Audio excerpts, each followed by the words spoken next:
kasih Allahku sungguh telah terbukti ketika Dia serahkan anaknya. Kasih Allah mau berkorban bagi kau dan aku. Tak ada kasih seperti kasih-Mu. Bersyukur, bersyukur, bersyukur. Oh, bersyukur karena kasih setia-Mu. Ku sembah, ku sembah, ku sembah dan ku sembah. Selama hidupku ku sembah Kau Tuhan. Selama hidupku ku sembah Kau Tuhan. Puji Tuhan. Shalom Bapak Ibu dan Saudaraku yang dikasihi Tuhan. Secara khusus seluruh jemaat GBI Gunung Padang Purbalingga. Sore hari ini dalam ibadah memperingati kematian Tuhan kita Yesus Kristus. Sore ini saya mau sampaikan firman Tuhan lewat ibadah secara online pada sore ini. Dengan judul firman Tuhan, kematiannya tidak sia-sia. Yaitu kematiannya tidak sia-sia. Ada 3 alasan yang Alkitab berikan untuk menegaskan bahwa kematian Kristus Yesus di atas kayu salib itu adalah kematian yang tidak sia-sia. Oleh karenanya, sore malam hari ini saya mengajak kita bersama-sama untuk membaca firman Tuhan di dalam 1 Korintus pasal 15 ayat yang pertama hingga ayat yang keempat. Lewat ayat ini nanti kita akan lihat ada 3 alasan yang bertalian dengan tema kita, kematian Yesus yang tidak sia-sia. Demikian firman Tuhan. Judul perikopnya kebangkitan Kristus. Dan sekarang saudara-saudara, aku mau mengingatkan kamu kepada Injil yang aku beritakan kepadamu dan yang kamu terima dan yang di dalamnya kamu teguh berdiri. Oleh Injil itu kamu diselamatkan asal kamu teguh berpegang padanya, seperti yang telah kuberitakan kepadamu. Kecuali kalau kamu telah sia-sia saja menjadi percaya. Sebab yang sangat penting telah kusampaikan kepadamu, yaitu apa yang telah kuterima sendiri, ialah bahwa Kristus telah mati karena dosa-dosa kita, sesuai dengan kitab suci. Bahwa ia telah dikuburkan, dan bahwa ia telah dibangkitkan, bahwa ia telah dibangkitkan pada hari yang ketiga sesuai dengan kitab suci. Bapak, Ibu, dan saudaraku yang dikasihi Tuhan. Tadi pagi kita sudah mengikuti ibadah dalam rangka memperingati Jumat Agung yang telah kita ikuti lewat pelayanan Gembala Pembina kita. Kita sudah mengikuti perjamuan kudus. Sore hari ini saya rindu supaya firman Tuhan ini juga menjadi berkat untuk kita semuanya. Oleh karena mari kita akan bersama-sama perhatikan ketiga alasan yang kita berikan yang menegaskan bahwa kematian Kristus itu adalah kematian yang tidak sia-sia. Bapak Ibu Saudaraku yang dikasihi Tuhan. Alasannya pertama yang kita berikan yang menegaskan bahwa kematian Kristus itu adalah kematian yang tidak sia-sia. Yang pertama karena kematian Yesus adalah kematian untuk memberikan pengampunan dan penebusan bagi manusia yang berdosa. Artinya Yesus mati itu bukan karena dia salah dan melakukan pelanggaran, tetapi itu semua dia lakukan sebagai bukti ketaatannya kepada kehendak Bapanya, sehingga kasih Bapa bagi dunia ini benar-benar nyata. Itulah sebabnya kematian Yesus di atas kayu salib di Bukit Golgota tidak sia-sia, karena dia yang tidak berdosa dijadikan dosa, sehingga manusia yang berdosa tetapi percaya kepadanya boleh mendapat pengampunan, penebusan, keselamatan kekal di dalam Kristus Yesus. Seperti yang tertulis dalam Firman Tuhan di dalam 2 Korintus pasal yang kelima ayat yang ke-21 berkata demikian, dia yang tidak mengenal dosa telah dibuatnya menjadi dosa karena kita, supaya di dalam dia kita dibenarkan. Bahkan ayat yang lain mengatakan di dalam Injil Matius pasal 26 ayat ke-28 berkata demikian, sebab inilah darahku, darah perjanjian yang ditumpahkan bagi banyak orang untuk pengampunan dosa. Nah, saudaraku yang kasih Tuhan, ini bagian yang pertama yang Alkitab tegaskan kepada kita bahwa kematian Kristus di atas kayu salib di Bukit Golgota itu kematiannya tidak sia-sia. Karena apa? Seperti dalam bagian pertama tadi, karena kematian Yesus adalah kematian untuk memberikan pengampunan dan penebusan bagi manusia yang berdosa. Siapa manusia yang tidak berdosa dalam dunia ini? Saudara dan saya adalah manusia yang berdosa.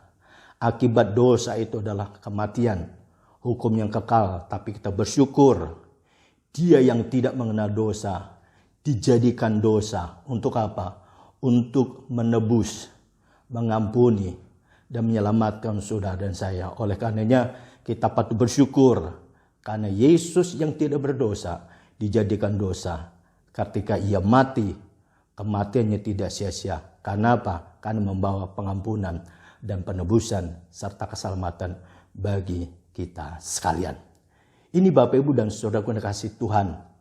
Dalam poin yang pertama, yaitu ketiga alasan yang Alkitab berikan untuk menegaskan bahwa kematian Yesus adalah kematian yang tidak sia-sia. Kita bersyukur bisa mengikuti ibadah secara online pada sore hari ini di tempat kita masing-masing, sekalipun kita tidak bisa berkumpul seperti ibadah seperti di bulan-bulan yang lalu. Kita bisa berkumpul di gereja, di suatu tempat, di tempat yang lebih luas kita bisa bersama-sama.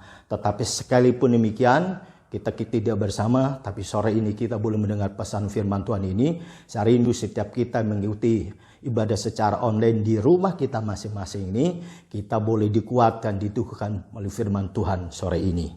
Nah, saudaraku yang kasih Tuhan, ini bagian pertama. Lalu yang kedua, mengapa kematian Kristus itu dikatakan kematian yang tidak sia-sia? Dalam yang kedua, Alkitab memberikan penegasan bagi kita. Yang kedua, karena kematian Yesus adalah kematian untuk mempermalukan para imam-imam kepala, tua-tua dan tentara orang Romawi, dan orang-orang yang mengejek dan menghina dan menuduh Yesus saat dia disiksa. Kita melihat di dalam firman Tuhan di dalam Injil Matius pasal yang ke-27. Injil Matius pasal yang ke-27 ayat yang 27 hingga ayat yang ke-31. Injil Matius pasal yang ke-27 ayat yang ke-27 hingga ayat yang ke-21. Saya bacakan demikian firman Tuhan. Kemudian serdadu-serdadu wali negeri membawa Yesus ke gunung pengadilan lalu memanggil seluruh pasukan berkumpul sekeliling Yesus. Mereka menanggalkan pakaiannya dan mengenakan jubah ungu kepadanya. Jubah ungu kepadanya. Mereka mengenyam sebuah mahkota duri dan menaruhnya di atas kepalanya, lalu memberikan dia sebatang buluh di tangan kanannya. Kemudian mereka berlutut di hadapannya dan mengolok-olok dia katanya, "Salam, hai Raja orang Yahudi." Mereka meludahinya dan mengambil buluh itu dan memukulkannya kepalanya. Sesudah mengolok-olok dia, mereka menanggalkan jubah itu daripadanya dan mengenakan pula pakaiannya kepadanya. Kemudian mereka membawa dia keluar untuk disalibkan. Bapak Ibu Saudara kekasih Tuhan, yang kedua, kematian Yesus dikatakan kematian tidak sia-sia. Yang kedua, karena kematiannya ada kematian untuk mempermalukan para imam kepala dan tua-tua dan tentara Romawi dan orang yang mengejek dia, menghina dia, meludah dia saat dia disiksa.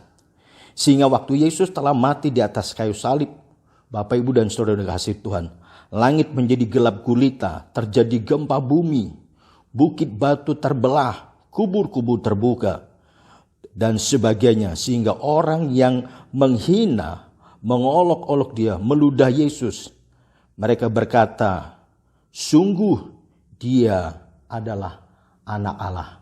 Itu yang dikatakan dalam Injil Matius pasal 27 ayat yang ke-47 hingga ayat yang ke-45. Ya, saya ulangi, Injil Matius pasal ke-27 ayat yang ke-45 hingga ayat yang ke-54.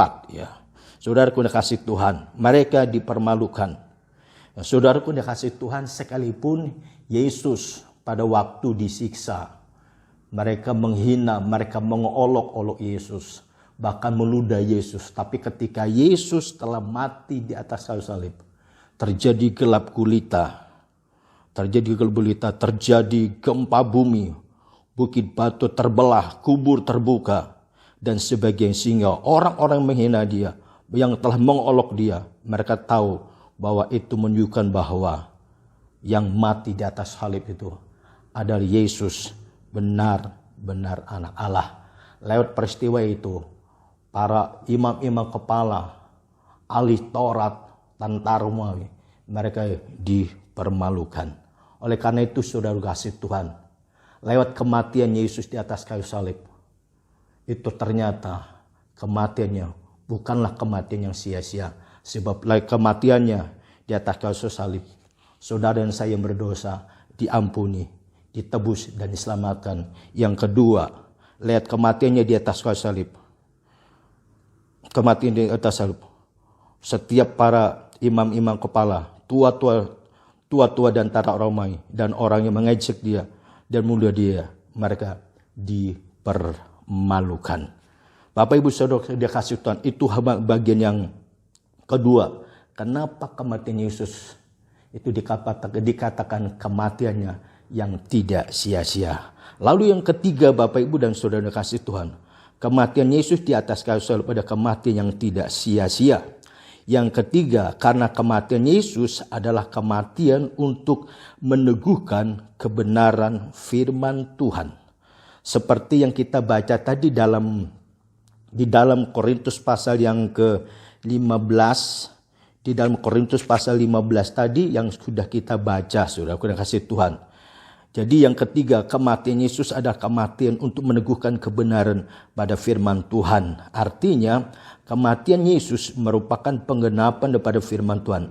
Atau apapun yang dikatakan dalam firman Tuhan, semuanya pasti digenapi. Pasti digenapi. Apapun yang telah tertulis dalam firman Tuhan. Dengan kata lain, apapun yang dikatakan oleh firman Tuhan, iya dan amin. Sekali lagi saya bacakan dalam firman Tuhan tadi di dalam 1 Korintus pasal 15 ayat yang pertama hingga ayat kedua, hingga ayat keempat. Tadi, dan sekarang saudara-saudaraku, aku mau mengingatkan kamu kepada Injil yang aku beritakan kepadamu dan yang kamu terima dan yang di dalamnya kamu teguh berdiri. Oleh Injil itu kamu diselamatkan asal kamu teguh berpegang padanya seperti yang telah kuberitakan kepadamu. Kecuali kalau kamu telah sia-sia saja menjadi percaya. Ayat yang ketiga berkata demikian, sebab yang sangat penting telah kusampaikan kepadamu, yaitu apa yang telah kuterima sendiri, ialah bahwa Kristus telah mati karena dosa-dosa kita sesuai dengan kitab suci, bahwa ia telah dikuburkan dan bahwa ia telah dibangkitkan pada hari yang ketiga sesuai dengan kitab suci.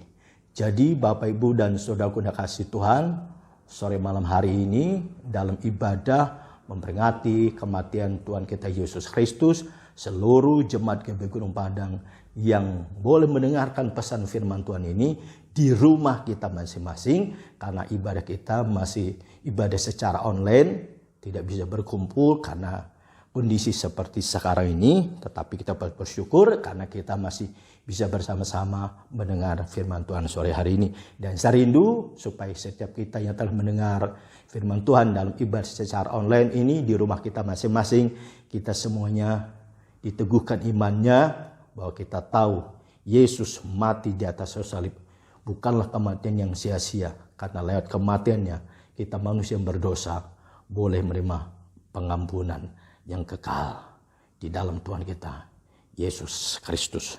Tuhan Yesus memberkati kita semuanya. Demikianlah firman Tuhan sore malam hari ini. Kiranya memberkati kita semua.